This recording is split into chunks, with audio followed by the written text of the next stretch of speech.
en augmentation par rapport au nombre le cadrage des batteries, les gros camions. Tout d'abord, merci à tous d'être venus. L'objectif de cette journée déjà, c'est de faire un point entre nous qui sommes tous cotateurs. Cette année, nous sommes fiers d'accueillir 50 personnes, ce qui est un record, avec notamment de nouveaux adhérents d'autres univers tels que la récupération, la régénération, donc un nouveau domaine qui vient nous rejoindre. C'est une journée avant tout conviviale qui va nous permettre d'une part de faire un bilan complet du marché. Qu'est devenu le marché du neuf, les évolutions tant au niveau national qu'au niveau européen, voire mondial. Finalement, qu'est-ce que la France représente dans le total? On est à la 4e position, la Chine en première position, et puis ensuite les États-Unis, l'Allemagne, la France et le Japon. On est dans un autre temps, qui est un temps après le pic de l'inflation, qui est le temps de la diffusion de cet effet de l'inflation au reste de l'économie, en dehors de ce choc d'abord de coûts importés. Le choix d'Arras, c'est tout simplement lié à l'évolution de notre métier. On s'est rendu compte en fait que ces 5-6 dernières années, le produit électrique a complètement suppléé le produit thermique. Il se vend aujourd'hui pratiquement 3 chariots électriques pour un thermique. Grâce au brillant accueil que nous réserve la société NR6, donc on va pouvoir faire le point de cette technologie, des évolutions qui sont en cours et envisager le marché qui nous attend.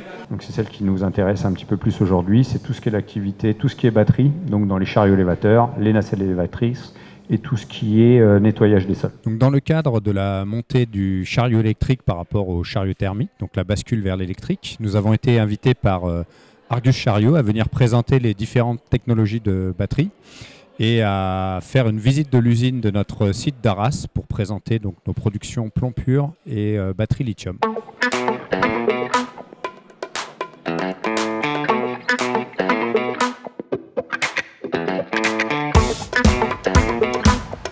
Pour une raison très simple, pour échanger avec nos homologues, c'est toujours un moment de partage, un moment d'échange qui est très intéressant. Et ça nous permet aussi de prendre la température du marché global France et puis monde. Ça évite d'être trop centré sur soi-même dans son entreprise et ça a une bonne valeur ajoutée pour nous. Parler des sujets qui nous intéressent tous, notamment avoir les tendances du marché, mais aussi par les transitions énergétiques, qui est aujourd'hui une préoccupation pour nous tous. L'avantage, c'est de se retrouver justement aujourd'hui en terrain neutre et de pouvoir discuter avec les concurrents sur nos problématiques métiers, essayer de faire évoluer et d'avoir des cotations qui soient les plus proches de la réalité. Pour les cotations, au démarrage, on laisse les cotateurs un peu gérer eux-mêmes, faire leurs cotations sur les différentes marques et les différents types de chariots.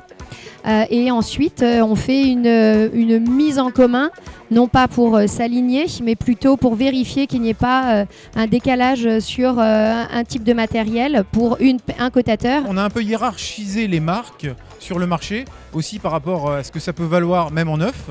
Et par rapport à ça, on a fait en fait des formules qu'on reprend et que tous les ans on réajuste à la hausse ou à la baisse en fonction du marché. Chez nous, en fait, on a les cotateurs en région, les responsables régionaux qui cotent chacun de leur côté.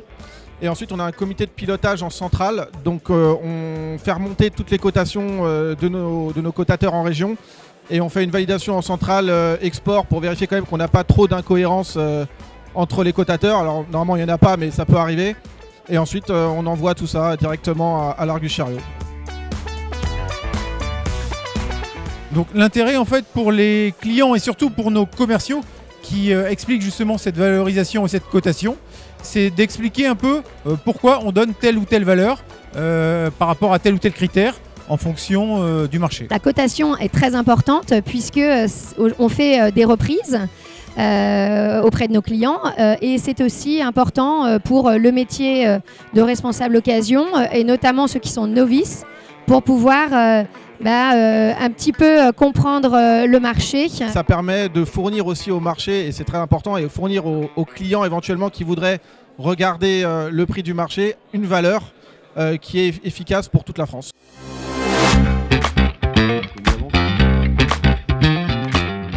Voici la valeur qu'il fallait coter. Et donc la personne qui en est la plus proche, c'est Ophélie Jacquet de Young à 575 € près. Bravo. Et donc la personne la plus proche de la valeur à 209 € près, c'est Jean-Michel Decoq. Bravo. Evolis est vraiment ravi de cette journée, le succès de cette journée, plus de 50 personnes, avec tous nos adhérents Chariot qui rejoignent leurs clients du DLR. C'est toujours un moment fort dans la vie de notre syndicat. Et je dirais que, une fois encore, ce partenariat avec le DLR, ça a beaucoup de valeur parce que tout ce que nous faisons, tous nos travaux dans l'organisation professionnelle, ça se fait entre partenaires d'un business, d'une même chaîne de valeur. Voilà. Donc merci vraiment à tous pour votre participation. Merci au DLR une fois de plus. Et rendez-vous pour la 20e année avec un événement qu'on va fêter ensemble. À tous les cotateurs potentiels dans le monde de l'occasion du chariot, venez participer. Vous rendez service au collectif, vous établissez des cotations et vous vous rendez service à vous, à vos futures ventes et à vos clients. Allez, à très bientôt, on vous retrouve en 2024. Merci à vous.